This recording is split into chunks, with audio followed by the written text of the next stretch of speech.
Good morning, distinguished guests, ladies and gentlemen. On behalf of Colonel Russell Gibson, 82nd Brigade Commander, welcome to the demobilization ceremony for Alpha Company, 3rd Battalion, 116th Cavalry Regiment.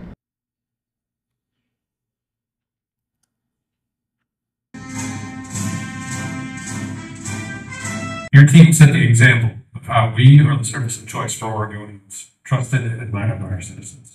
The soldiers are part of one of two companies, right? Two armor companies, and they spent a month on and a month off rotating the mission between those two companies. One company was, you heard, a rapid reaction force or a quick reaction force, and that means that they're ready to go at any moment, right? So if the CENTCOM commander needs armor into a space to defend or conduct an action, they were ready to go. And so as we celebrate your return, we also honor your families for their strength and support and their sacrifice. We know this was not easy on them. I know the support that I get from my family is vital to my service in the National Guard. Even something as simple as this drill weekend puts a stress on our. You showed the best of the Oregon spirit, committed, tough, resilient, pulling together to meet any test. Always ready, always there. On behalf of the citizens you serve so faithfully, I say welcome home and thank you for your outstanding service. Well done. How are you? Thank you. Thank you, sir. Sergeant Major, thank you. Sir, thank you. Thank you, sir. Welcome home, Sergeant. Thank you, sir. Okay. Welcome home, sir.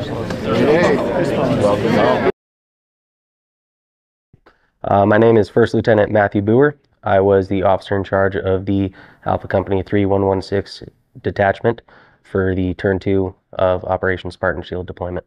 For the deployment, our detachment was embedded as a platoon-size element within Bravo Company of the 2116 Cavalry. My occupation during the deployment was to serve as the executive officer of Bravo Company.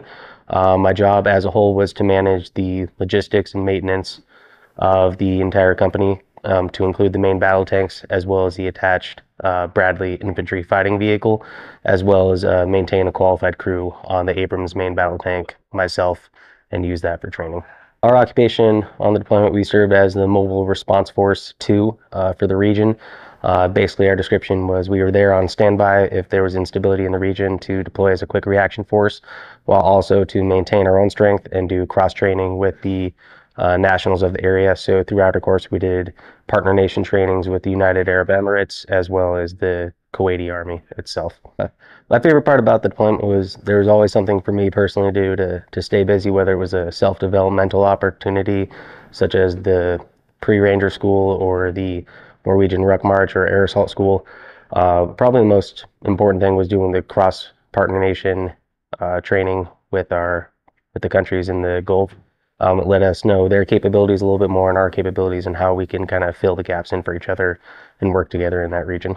In my capacity that I served with the deployment, it was an honor and basically a life goal of mine to serve in this capacity on deployment, both for my state, my community, my country, and the region as a whole.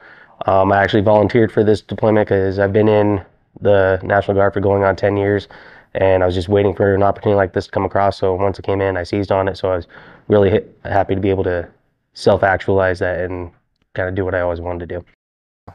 David Rangel, Sergeant with Alpha Company 3116. So on this deployment, I was a loader for an M1A2 Abrams. We were deployed in the Middle East for 9 months. And what we did was a lot of our MOS-based specialization. So what was really cool about this is that we really got to get hands-on and in country. So I feel like we experienced the full journey, I should say, for this deployment. What I liked about this deployment was like I said, we really got to specialize and focus on just our MOS, which is 19 kilo armor crewman.